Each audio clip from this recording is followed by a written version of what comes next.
Salt. It's a simple substance, as ordinary as it is plentiful. But it's an invaluable resource with more than 14,000 uses. From de-icing our roads to softening our water. It's within each and every one of us, an indispensable part of our biological chemistry. And it stands alone as the only rock that we eat. There's a tremendous amount of salt in the earth, especially in the United States. Eons in the past, North America was covered by prehistoric seas. 150 million years ago, when the seas evaporated, they left vast beds of salt. Salt that was eventually covered by layers of sediment. Part of the enormous deposit lies 1,800 feet directly beneath Lake Erie.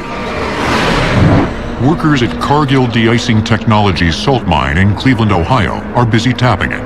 The salt that we're mining today is 400 million years old, and our mine itself is out underneath the lake. How do they keep the lake out of the mine? We've got 1,200 foot of limestone that protects the mine from the lake bottom. We actually go out 3 miles offshore, and we extend across the face of the city of Cleveland almost 6 miles. The Cleveland mine, like all modern salt mines, thunders with a constant barrage of precision explosives, blasting out millions of tons of salt each year.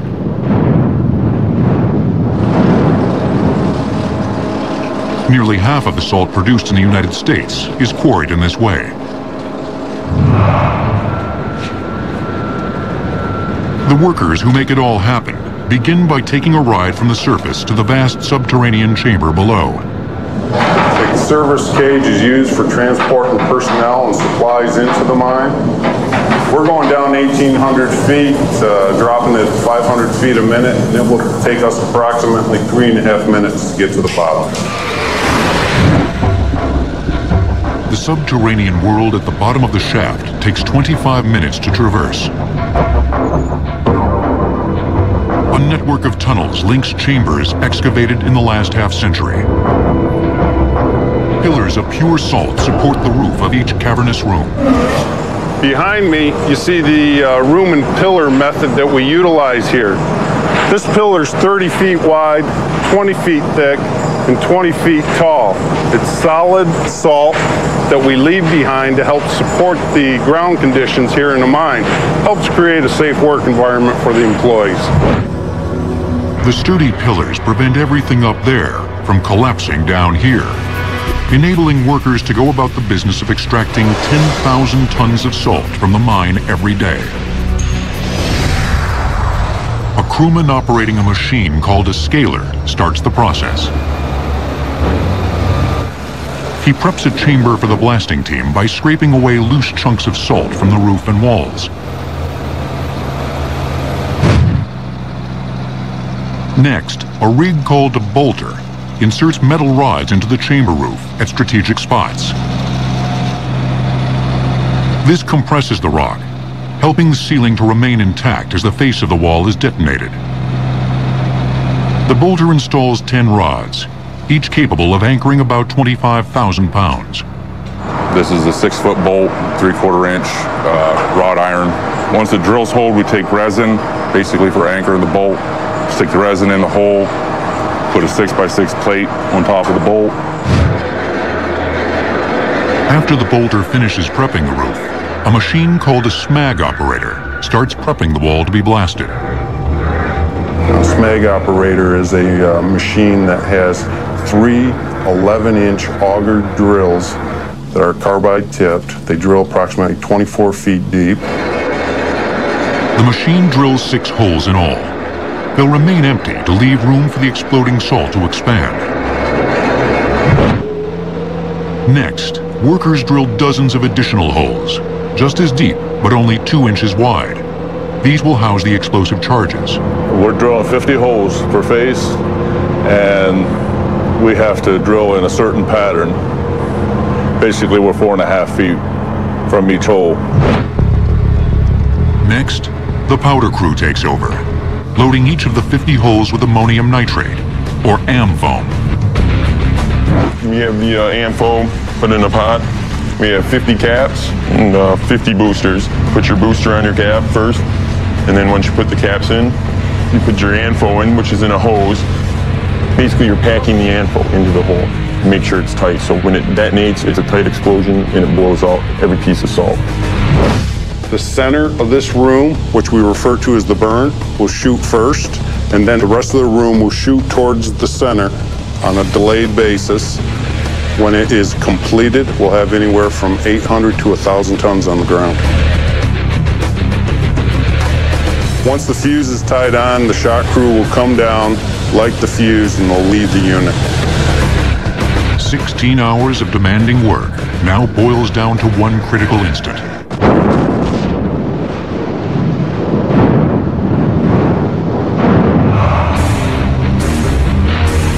After the dust clears, it's showtime for this mechanical brute, an elphinstone loader, or mucker. Scoop by scoop, it begins the grunt work of moving dislodged salt from the mine. I pull in there and I pick up a bucket load of salt, which is an average of 20 tons per bucket, and then I'll take and I'll haul it around to our crusher.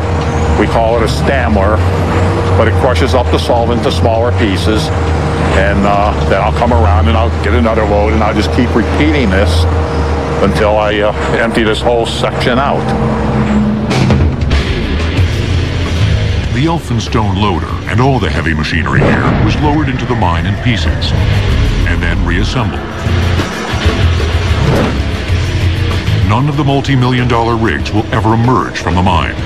Once a vehicle is taken out of service, we have what we call a boneyard. We take the old equipment out there and we'll scavenge any parts off it that we can use on other pieces of equipment. Otherwise, it's stored out there forever. A date with the boneyard is still years away for the stammler, or feeder breaker, that crushes the salt from the recent blast site into softball-sized chunks. It keeps the mining process moving by dumping salt onto a conveyor that leads to a subterranean mill. It runs approximately 18 hours a day, 750 tons an hour. From here, it goes up to our main crushers. It's crushed, goes through the screen plant, gets screened to product size. Now, the screen salt has to make a prodigious 1,800-foot ascent to the surface. That journey comes courtesy of this brawny production elevator, or skip. Basically, it's a load bucket. It carries 20 tons of salt. When this one is up dumping, the second one is down on the bottom loading. And every couple minutes, they change places to bring up the salt every day. Each skip weighs about 50,000 pounds empty. They hang from 4 ropes that go from the top of one skip up and over the hoist drum and back down to the other skip. The total combined weight hanging on the drum is over 100,000 pounds. This ongoing parade of salt is propelled by twin electric motors producing 3,000 horsepower. The skip runs 2 shifts per day, hauling up 20 tons of salt every 2 minutes. You can see door opens and unloads that 20 tons of salt in just a matter of seconds. And it carries a price tag of $250,000. This is our cash cow. Nothing in mining is cheap, and this is no exception, but we expect this to last us another 14, 15 years. From here, the salt hitches a ride on a conveyor to a central holding facility. The conveyor belt comes up here to the 5th floor bin house, where this system, known as a tripper, distributes that salt to the 36 bins you see here. The control of this tripper is from the control room you see up above. The operator up there has a choice to move the tripper left and right and forward and backward in order to dump it into any one of these bins. Next, the salt rides conveyors to a variety of loading docks. Workers will load 1 million tons into trucks, another million into boats, and another 500,000 tons will leave by train. Rail cars awaiting their allotment line up in strings of 10. And for a car like this, there's 25, 30 batches to make up the car. So we just, boom, boom, and that's what you'll see, boom, boom, boom, boom. Every time you see a splash of salt, it's about 5,000 pounds of salt. These cars service primarily the middle parts of the Midwest states, Ohio, Indiana, northern Kentucky to some extent, and all the way over to Baltimore. A lot of this salt will end up as a de-icing agent on the snowy roads of the Midwest. 60 to 70,000 tons alone will stay local, sprinkled across the streets of Cleveland. Over the centuries, we've discovered countless ways to use salt, but not all of it has been extracted from deep within the earth. A treasure of salt awaits harvesting just a few tantalizing inches below the sea.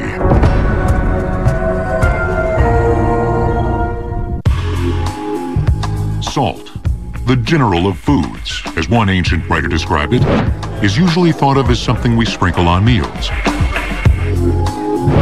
But salt is much more than that. Just 4% of the 50 million tons of salt produced in the U.S. each year is eaten.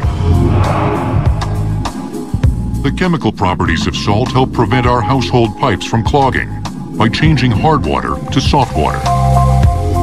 One of the industrial uses that we often don't appreciate is ion exchange water softening, where we take hardness chemicals, calcium and magnesium, out of the water. And by exchanging the sodium ion for the calcium and magnesium ions, you make a softened water, which sudses, which is much more useful and consumer friendly, so you have some shine in your hair after you take a shampoo. Most of the salt in the world is consumed by the chemical industry. Processing plants split salt into its component elements, sodium and chloride, which are used to make everything from plastics to detergent to poison gas. Historians believe humans first discovered salt's value when primitive tribes followed animal herds to natural salt licks. As civilizations developed, cultures learned that they could produce salt by boiling sea or spring water until only the salt remained. The ancient Romans exemplified the degree to which humanity valued this simple mineral. They named one of their most important imperial roads the Via Salaria, or Salt Road. Their appreciation of salt was also reflected in their language. If you look at the word salary, you can see right there the root word. It comes from the word sal, salt. And Roman soldiers were often paid a portion of their salary in salt if they were out in battle, because they had to have salt. And so everywhere you look in human history, you see salt having that sort of value. Salt mined from the Sahara's ancient dry seabeds powered a lucrative trade in Africa. Merchants exchanged it for gold offered by salt-hungry cultures south of the desert. This silent trade, as it was called, still continues in Ethiopia. In 1930, Mohandas Gandhi used salt to rally the Indian people during his struggle to free them from British colonial rule. He staged a 240-mile march to the sea to protest Britain's salt tax, as well as its law banning Indians from producing salt. He and people with him marched out into the sea, and he came back out of the sea and picked up a fistful of salt. And people all over India, Indians, started picking up salt. And it was chaos. And thousands of people went to jail. And they went to jail for touching the salt. Today, our relationship with salt remains as strong as ever. We need it physiologically, a minimum of 3 grams a day, 3 pounds a year. Salt is necessary because both the sodium and the chloride have essential functions. The sodium, for example, is engaged in transporting electrical impulses from inside the cell to outside the cell. Our bodies are really electrical machines, and salt is what makes that happen. Since our very lives depend on this simple substance, it's not surprising that we've devised a number of ways to procure it. Solution mining dates back to the 19th century. Workers begin the process by drilling a pipe into a subterranean deposit. They shoot water down the pipe, creating an underground pool of salt-intense brine. Then pumps force the brine up a second pipe, and boilers heat it until nothing but pure salt remains. That salt is used for food grade, water softening pellets, animal feed, other types of chemical processing and manufacturing. Another method is through solar evaporation by bringing in seawater or salty brine water, allowing it to collect in ponds in the sun and let the sun and wind evaporate the water off. They call it salt farming. And Cargill's 1,000 acres of salt farms in the San Francisco Bay Area demonstrate that it's a method as colorful as it is effective. Well, watching salt being produced is magical, and salt in beautiful colors, especially red salt. It's just so gorgeous to be in that environment. Lots of sunshine and steady winds combine with the bay's salty water to produce 600,000 tons of salt per year. Our harvest is in the fall. Like a normal food crop, we grow the salt during the summer months. What we have here, this is the salt, the wash salt going onto our stack. The new crop is in front, and last year's crop, which we're reclaiming, is behind it. The farming process begins when highly concentrated salt water, or brine, is pumped into 70-acre crystallization ponds like this one. Next, just add time. Lots of it. What I have in my hand here are a number of crystals of salt that have grown together. 5 years ago, they were sodium and chloride ions floating around out in San Francisco Bay.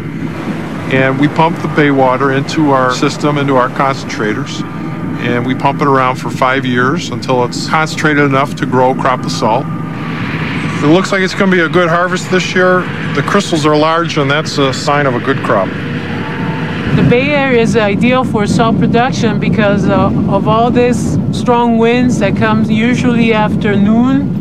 And this will help evaporation a lot and will mix all your components of your brine and increase the salt crystallization.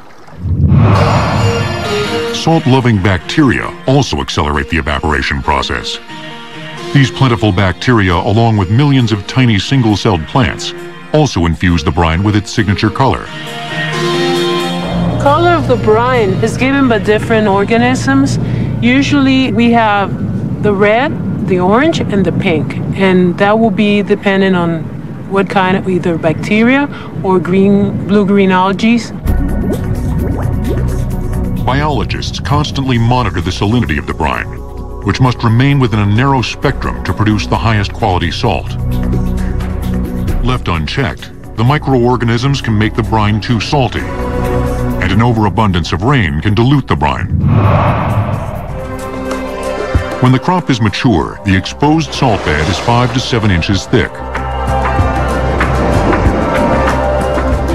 After a grader breaks up the salt, a mechanical harvester with a snowplow-like blade scoops up the pieces. Once on the harvester, conveyors transfer the salt to cargo trucks. They'll finish gathering the crop in 3 months, just in time to beat the winter rains. You can see it's kind of a dance. They have to go along at almost the same speed as the harvester. The truck's being loaded at about 1,500 tons an hour. It'll take a little over a minute to load that 30-ton truck. From here, the truck drives about a mile to our washer, and it turns from that brownish color to a pure white. This is our salt washer. The salt comes in at about 95% purity. When it's done washing, what we see here is near the exit. It's about 99% sodium chloride. From here, it gets sprayed again with a clean freshwater rinse. And over here, the salt is exiting our screens and going on the conveyor belts onto our big salt stack on the right. This mound is what we've harvested in the last week. And it's the cleanest solar salt in the world. And I love looking at that pile. I could look at that pile for hours. Salt's glistening purity is showcased magnificently in this illustrious setting. The strange subterranean world of Wieliczka, Poland. This illustrious chapel, one of the oldest and most beautiful in Poland, is packed with precious relics, carvings, and works of art. But there's something strange here. Something that makes this chapel different. The Blessed Kinga Chapel lies 300 feet underground, carved in the depths of a medieval salt mine.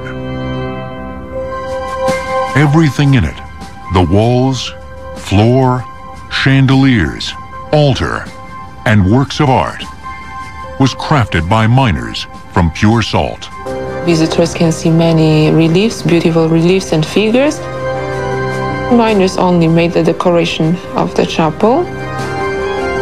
There was one miner working at the time, of course, when one had finished and after started to work, then another one. But it took them 67 years to make all the figures, reliefs we have in the chapel. The Royal Wieliczka Salt Mines in Poland is one of the most extraordinary places anyone could ever visit. Miles and miles of salt mines, gorgeous black salt, and the city of Wieliczka is on top of the mines. The Wieliczka salt mine dates back to the Middle Ages and plunges as deep as 1,100 feet below the Earth's surface. 125 miles of tunnels link 2,040 individual chambers. Over the past 700 years, miners have extracted more than 50 million tons of rock salt. Since the 17th century, tourists have flocked to this mesmerizing underworld to view its subterranean pools, intricate networks of structural supports, and remarkable salt art. The United Nations has placed this humble salt mine on its World Heritage List as one of the cultural treasures of mankind. You can almost see thousands of miners working here, ages of our history, and it is very important, I think, not only for the Polish people, but for people from all over the world. The salt deposits beneath Wieliczka are residue from a Miocene-era primordial sea that evaporated 20 million years ago. In the 13th century AD, villagers began digging into and mining the salt bed. The story of how the Wieliczka mine developed from there is shrouded in legend. It is a legend about the Princess Kinga, princess from Hungary. She married the Polish prince and she decided to give us a present. She took her engagement ring, she threw it to the salt mine in Hungary. It was a sign that she took that mine in possession. And when she came to Poland, she ordered Polish miners to start digging in our town. They found salt, and in the first block of salt they found her ring. The salt was traveling underground, following Kinga to her husband's country. That's the legend. In the Middle Ages, working conditions in salt mines were extremely harsh, especially for the first Wieliczka miners. During Middle Ages, Europe was the place of almost mutual permanent wars. During these wars, it was easy to get slaves. And these slaves were put to the industry. And what was the industry in this time? In this time, the main industry was agriculture and mining operations at Wieliczka. So they put the slaves to Wieliczka mine and ordered them to work as much as possible, probably to death. In the 14th century, free miners began working in Wieliczka, but they didn't have it much easier. Using tools of wood and iron, it took a team of 3 miners a full month to tunnel 9 feet. Many miners spent their entire lives clearing salt from the same chamber. As the mine deepened, engineers faced the growing challenge of transporting workers to the bottom and salt to the surface. Here you can see the machine which was used to transport the miners, the horses and the salt from the 18th century, before the age of elevators. Look how big it is. It is also very old and very well preserved. It is because of the salt. It's the first system of elevator in the salt mine, operated by 8 horses, which pulled around this capstan in both directions. This capstan was connected with shaft by very thick ropes. The ropes wound around massive wooden pulleys, which could lift salt blocks weighing 2 tons from the mine. It was so many years ago, it's still amazing how clever were those people using such tools made mainly of wood. Like all salt mines in the Middle Ages, Wieliczka was fraught with danger. The greatest hazard was explosive methane gas, released during the mining process. It would accumulate in crevices near the ceilings.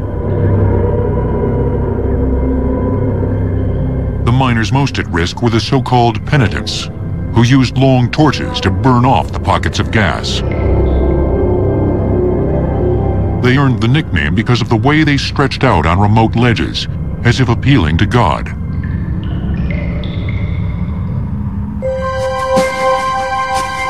Wieliczka's dangers compelled miners to fashion the religious icons, figures, and chapels that adorn the mine.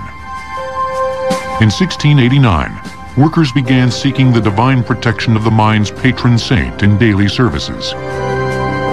The Blessed Kinga Chapel is the largest of three. It stretches 180 feet long, 60 feet wide, and 50 feet high. It endures as a unique religious and artistic masterpiece. The floor is really beautiful. It looks like marble, but it is salt, polished by our visitors. And not only the floor is made out of salt, but also walls, all the figures and all reliefs. Chandeliers in the Blessed Kinga Chapel are decorated with the crystal salt from our mine. We have two chambers full of very big crystals, very symmetrical. And so the miners decided to decorate the chandeliers with them. And the crystals in the chandelier are translucent, so they illuminate very beautifully. Beauty of a different sort at Wieliczka lurks in chambers off limits to tourists. Salt marvels, crafted not by man, but by nature. Nature crafts salt like an artist molds clay. Southern California's Mono Lake features salt towers known as tufas. Some reach as high as 30 feet and date back 900 years.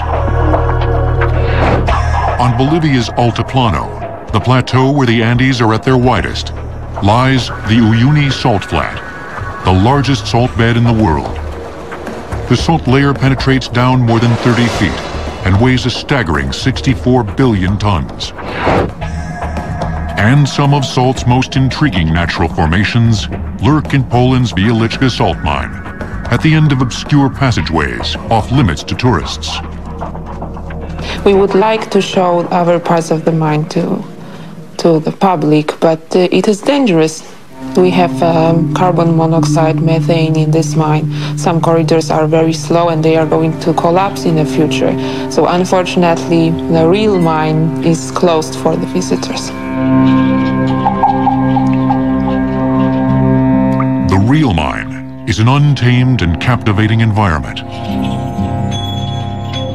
highlighting the surprisingly varied forms of salt. Strangely wavy chambers like this one were once filled from top to bottom with water.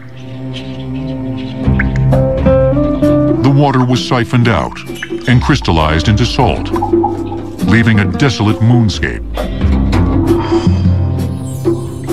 This barely upright cavern, accessible only through a hole in a wall, looks like a trash heap. But light converts a salt-soaked piece of wood into a raft of gleaming jewels. In addition to the many unexpected sights of Wieliczka, there are also unexpected sounds. Sometimes our visitors are really surprised when they are in a corridor and suddenly they hear music. The band is very old, and we have almost only miners and retired miners in our band. But acoustics in the Weimar chamber is wonderful, so they usually play here on the second level. The Wieliczka Salt Mine Band was formed in 1830. It's been entertaining visitors here for nearly 2 centuries. It harkens back to the mine's golden age of tourism. Kings and commoners once flocked to the salt works to dance in enormous ballrooms and dine in banquet halls carved from pure salt.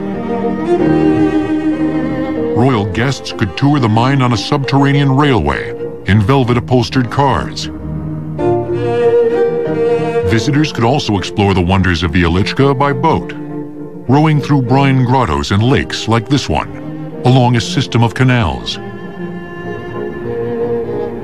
Officials banned boating less than a century ago, when 3 Swiss revelers capsized and drowned, unable to escape from under their canoe in the heavy brine.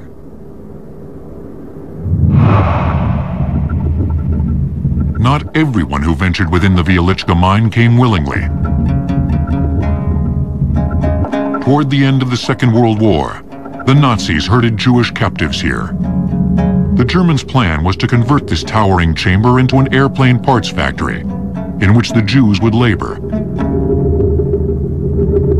The war ended before production began, but not before the Nazis led some 2,000 Jews out of the mine and on a death march to concentration camps in Czechoslovakia. A Star of David, etched by miners after the war, memorializes those captives.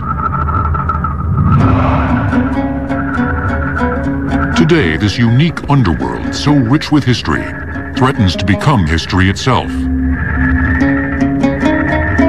All 9 levels of the mine are held in place by pillars and logs, which are fighting a losing battle against the immense weight of the earth. Some of them are broken like as a match. What destroyed this very thick wood so easily? It's the pressure of earth. The more cavities we create and support, the more logs of wood are broken. Relentless water seepage and crumbling supports also imperil the mine. A flood in 1992 swamped its 4th level, 566 feet underground, which is still inaccessible. Above, in the village of Wieliczka, periodic sinkholes remind residents that they live on very shaky ground. 7 years ago, a part of our railway tracks subsided because of the flood in the mine, and we don't have a railway station in the center of the town anymore. A train cannot get there. Almost everyone living in Wieliczka has a chamber or a corridor under his house. So we can all wake up in the mine one day. Beyond the threats to the mine's structural integrity are those to its unique collection of art. Humidity, especially near the windy shafts, has eroded some of Wieliczka's salt sculptures, which are simply melting away.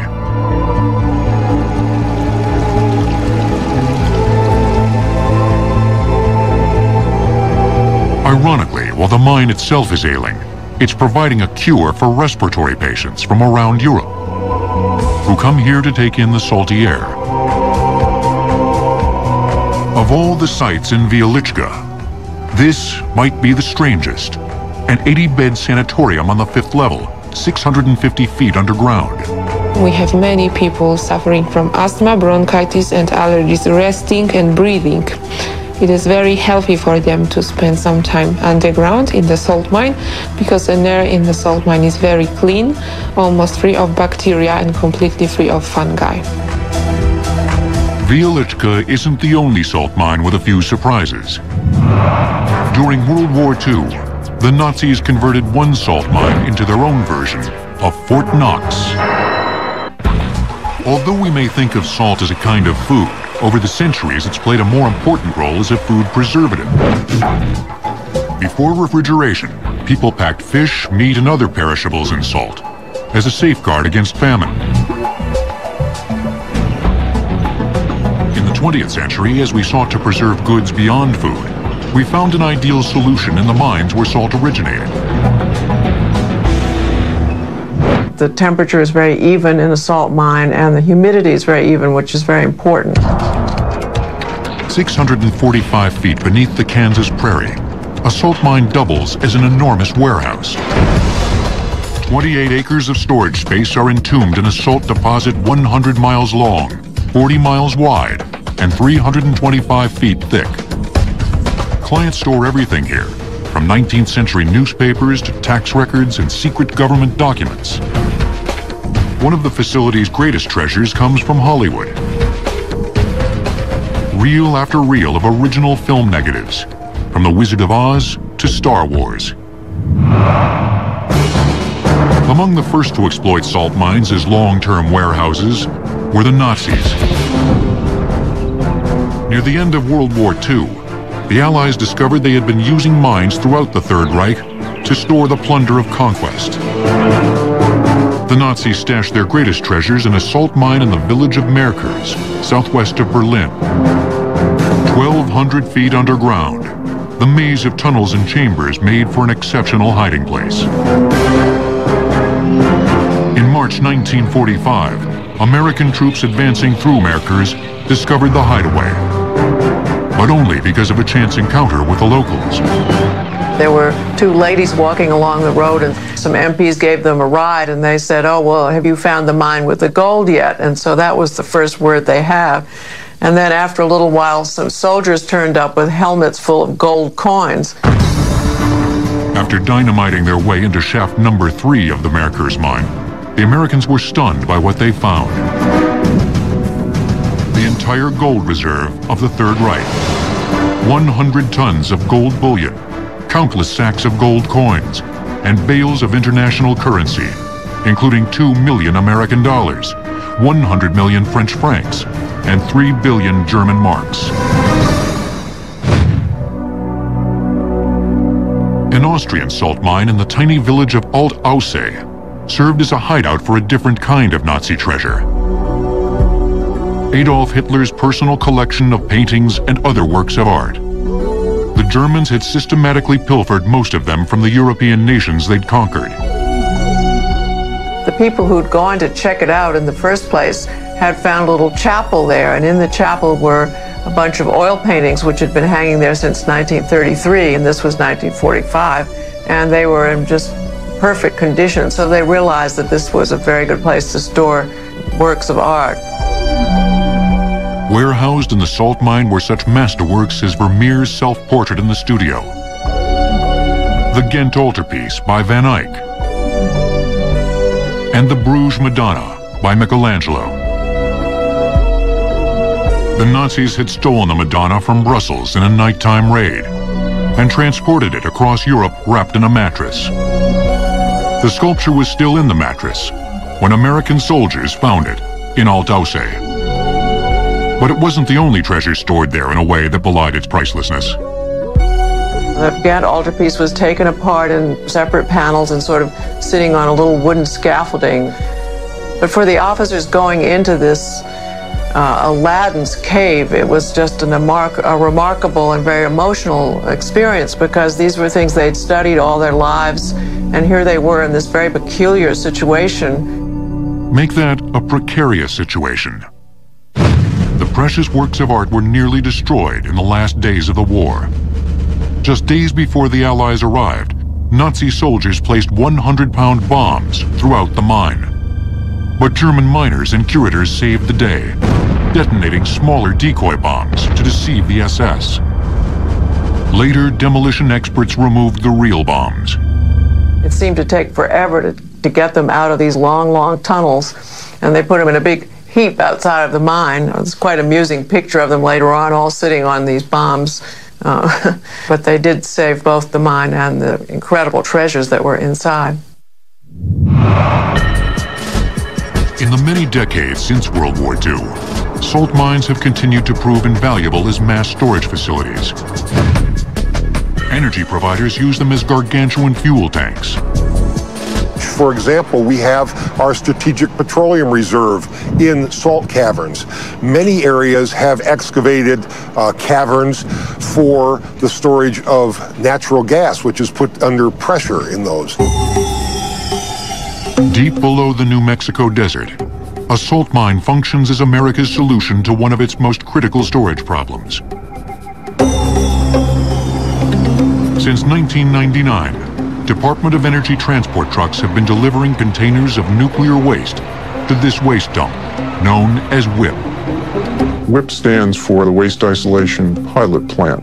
It was a facility constructed to safely dispose of plutonium-contaminated nuclear waste. Workers lower the waste more than 2,100 feet to the base of the mine, where it will remain toxic for the next 250,000 years.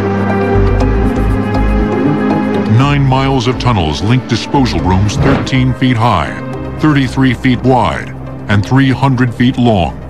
Salt is particularly attractive because it tends to act like a plastic, so it creeps over geologic time, thousands of years. And if there's a fracture or opening, like the rooms we would put waste in at WIP, the salt would close in and basically recrystallize around the waste. This natural process, which takes eons to occur, will safely seal the nuclear waste in a permanent hard cocoon. Still, WIP officials acknowledge the danger to distant generations who might discover the lethal deposits. The Department of Energy faces an unprecedented dilemma: how to send a warning to people who won't be born for hundreds of thousands of years. We're not going to walk away from that facility when we're done filling it up saying, well, I hope everyone just stays away. There will be a sophisticated system of records and archives throughout the country, as well as markers on site that we will do our best in as many languages as we think makes sense to warn people about the hazards of what lies underneath. Thus far, proposed warning markers for the toxic salt mine include a field of spikes, a sequence of grimacing masks, and a landscape of thorns. If salt does prove to be a reliable repository for nuclear waste, it'll be a fitting new role for a mineral that humans have come to depend on in so many ways. Salt, the ultimate preservative, has safeguarded our health, our food, our gold, and now, quite possibly, our future. A future in which innovators promise to conceive new uses for this humble and versatile mineral, and for the spectacular mines from which it comes.